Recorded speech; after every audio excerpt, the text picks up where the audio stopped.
नमस्कार दोस्तों, स्वागत है आपके अपने चैनल पर। दोस्तों 200 वर्षों बाद एक दिव्य और दुर्लभ संयोग 12 सितंबर 2023 कृष्ण जी की छठी पर बनने जा रहा है। और यदि आप भी आपके घर की सुख शांति, संतान की कमी और धन की कमी या कर्ज से परेशान हैं, या आपका भाग्य आपका साथ नहीं दे रहा है, तो दोस्तों 12 सितंबर 2023 पर ये 6 सटीक और असरदार कार्य आप जरूर करें और आप देखेंगे कि कुछ ही दिनों में आपकी सभी समस्याओं का हल संपूर्ण रूप से हो जाएगा। दोस्तों कई 1000 वर्षों बाद 12 सितंबर 2023 को बहुत ही दुर्लभ और दिव्य संयोग बनने जा रहा है, क्योंकि इस दिन ठाकुर जी की छठी के पावन पर्व के साथ साथ राजयोग, अमृत सिद्धि योग और साथ ही धनलक्ष्मी जैसे कई योग बन रहे हैं। और इस दिन भगवान श्री कृष्ण सबसे अधिक प्रसन्न होने वाले हैं। इसलिए दोस्तों, अगर आप भी भगवान कृष्ण से इस दिन जो भी सच्चे दिल से मांगेंगे वो मनोकामना आपकी जरूर पूरी होगी। और इस दिन ये 6 कार्य करने से आपकी किस्मत चमक उठेगी। आखिर कौन से हैं वह कार्य जो आपको सभी कष्टों से मुक्त कर देंगे? आज की इस वीडियो में हम आपको विस्तार से बताएंगे, इसलिए दोस्तों वीडियो को आखिर तक जरूर देखें। और दोस्तों, अगर आप भी अपने जीवन में भगवान श्री कृष्ण की कृपा पाना चाहते हैं तो इस वीडियो को लाइक करें। कमेंट में जय श्री कृष्ण राधे राधे लिखना ना भूलें। आज हम आपको 8 ऐसी वस्तुओं के बारे में बताने जा रहे हैं जो भगवान गोपाल को अति प्रिय है। अगर आप भी भगवान कृष्ण की असीम कृपा प्राप्त करना चाहते हैं तथा माता लक्ष्मी की कृपा प्राप्त करना चाहते हैं, अपनी मनोकामना को पूर्ण करना चाहते हैं, तो आज के दिन आने से पहले ही इन वस्तुओं को अपने घर पर अवश्य लेकर आएं। अगर आप इन सभी वस्तुओं को घर में नहीं ला सकते हैं तो कम से कम आप इनमें से कोई भी एक वस्तु घर में अवश्य लेकर आएं और भगवान श्री कृष्ण को यह वस्तु अवश्य अर्पित करें। नंबर 1, भगवान गोपाल की अति प्रिय वस्तु है मोरपंख। कहा जाता है कि राधा रानी के महल में बहुत मोर हुआ करते थे। जब वो भगवान श्री कृष्ण की बांसुरी की धुन पर नृत्य करते थे तो उनके साथ में मोर भी नाच करते थे। एक दिन किसी मोर का पंख जमीन पर गिर गया, जिसे तुरंत उठाकर भगवान श्री कृष्ण ने अपने मस्तक पर सजा लिया। भगवान कृष्ण के मस्तक पर सजा मोर पंख राधा रानी के प्रेम की निशानी मानी जाती है। इसीलिए भगवान गोपाल के जन्म उत्सव की पूजा में मोर पंखों से उनकी हवा किए जाने का चलन है। इसीलिए जन्माष्टमी पर मोरपंख घर में अवश्य लाना चाहिए। दोस्तों, एक अन्य कथा के अनुसार देवी राधा हर दिन मोरकुटी मंदिर के पास मोरों को दाना देने जाती थी। एक बार जब देवी राधा वहां पहुंची तो वहां पर एक भी मोर नहीं था। राधा रानी उदास हो गई। कान्हा ने देवी राधा को प्रसन्न करने के लिए स्वयं मोर रूप धारण कर लिया और वहां पहुंच गए। राधा रानी कान्हा का ये रूप देखकर बहुत प्रसन्न हुई। दोस्तों, मोरकुटी मंदिर में मोर रूप में आज भी राधा कृष्ण की पूजा होती है। हिंदू मान्यताओं के अनुसार घर में मोरपंख का प्रयोग करने से अमंगल टल जाता है।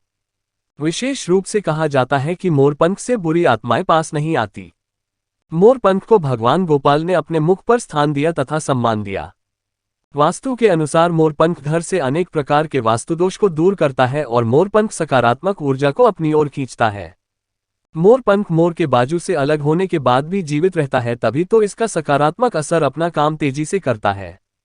दोस्तों, दूसरी चीज है बांसुरी। भगवान राम की पहचान धनुष है, तो भगवान गोपाल की बंसी, भगवान गोपाल की मधुर बांसुरी की धुन सुनकर गोपियों उनकी ओर खींची चली आती थी।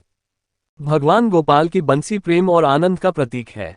बाल कृष्ण गोपियों के साथ बंसी बजाकर रास रचाते थे और सृष्टि में प्रेम का संचार करते थे। दोस्तों, आज के दिन भगवान श्री कृष्ण के श्रृंगार की सामग्री में बांसुरी को शामिल करने से गृहस्थी में प्रेम और आनंद आता है।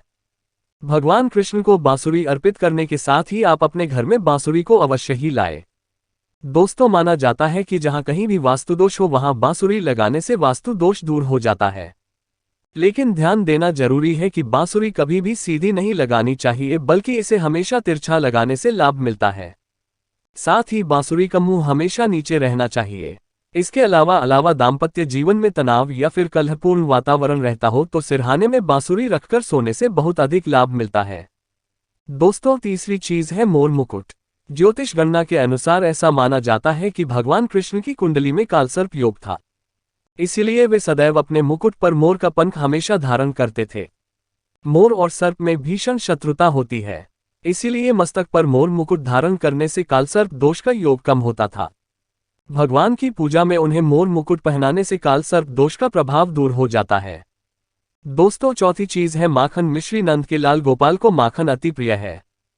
कहते हैं जिस रात गोपाल का जन्म हुआ उस रात नंदगांव की गोपियों ने सपने में देखा था कि गोपाल माखन मांग रहे हैं। नंदलाल को माखन कितना प्रिय था कि वे बचपन में गोपियों की मटकी से माखन चुराकर तथा मटकियां तोड़कर माखन खा लिया करते थे। जिसकी वजह से इनका एक नाम माखन चोर भी है। दोस्तों, भगवान के भोग में माखन मिश्री को अवश्य ही शामिल करना चाहिए। प्रेम पूर्वक भगवान गोपाल को माखन मिश्री का भोग लगाने से आरोग्य की प्राप्ति होती है, धन सुख समृद्धि की प्राप्ति होती है, धन लक्ष्मी आपके घर में धन की वर्षा करती है। भगवान गोपाल को माखन मिश्री अर्पित करने से वे शीघ्र ही आपकी सभी इच्छाएं पूर्ण करते हैं। दोस्तों, पांचवी चीज है झूला या फिर पालना। भक्ति भाव के भूखे बाल गोपाल को जन्माष्टमी पर झूला झुलाने की परंपरा चली आ रही है। ये ठीक उसी प्रकार से है जैसे बच्चे के जन्म के बाद उसे पालने में झुलाने से आनंद की प्राप्ति होती है। उसी प्रकार भक्तजन अपने प्रभु के बाल स्वरूप को पालने में झूला कर भक्ति के परम सुख को प्राप्त करते हैं। दोस्तों, भगवान को झूला या पालना भेंट करने से प्रेम और आनंद की प्राप्ति होती है और एक नारी को भगवान गोपाल की तरह ही एक सुंदर पुत्र की प्राप्ति होती है, जो कि ऐसा बालक भगवान गोपाल की तरह ही मनमोहक होता है, सुंदर होता है, आकर्षण से भरा होता है। तो छठी चीज है पीले वस्त्र। जन्मोत्सव के वक्त भगवान के बाल स्वरूप को पंचामृत से स्नान कराने के पश्चात पीले रंग के नए वस्त्र पहनाए जाते हैं। अगर आप भी इस बार जन्माष्टमी का पर्व मनाने वाले हैं तो आप पूजा की सामग्री में पीले रंग के वस्त्रों को अवश्य ही शामिल करें, पीली चीजें अवश्य शामिल करें। भगवान को पीतांबर वस्त्र अति प्रिय है, ये प्रेम और बैरागी के प्रतीक हैं। दोस्तों, सातवीं चीज है गौ। भगवान गोपाल का निवास गोलोक माना जाता है। गाय भगवान सहचर है। भगवान गोपाल के साथ पूजा में बछड़े के साथ ही गाय की पूजा करना सुख समृद्धिदायक माना जाता है। पुराणों में गाय को धन का प्रतीक माना गया है। भगवान धन रूपी गौ की रक्षा करते हैं। दोस्तों, ज्योतिष शास्त्र के अनुसार गाय के भीतर गुरु ग्रह का वास होता है। यदि ये ग्रह किसी व्यक्ति की कुंडली में नीच स्थिति में हो तो उसे गाय की सेवा करनी चाहिए। ऐसा करने से वो उस ग्रह की कुपित दृष्टि से बच सकता है। इसके अलावा वास्तुशास्त्र के अनुसार पूजा स्थान अथवा बैठक के कमरे में ईशान कोण में चांदी की गाय और उसका बछड़ा रखने से भाग्य में वृद्धि होती है। इसीलिए आप आज के दिन चांदी की गाय और उसका बछड़ा अपने घर पर अवश्य ही लाएं।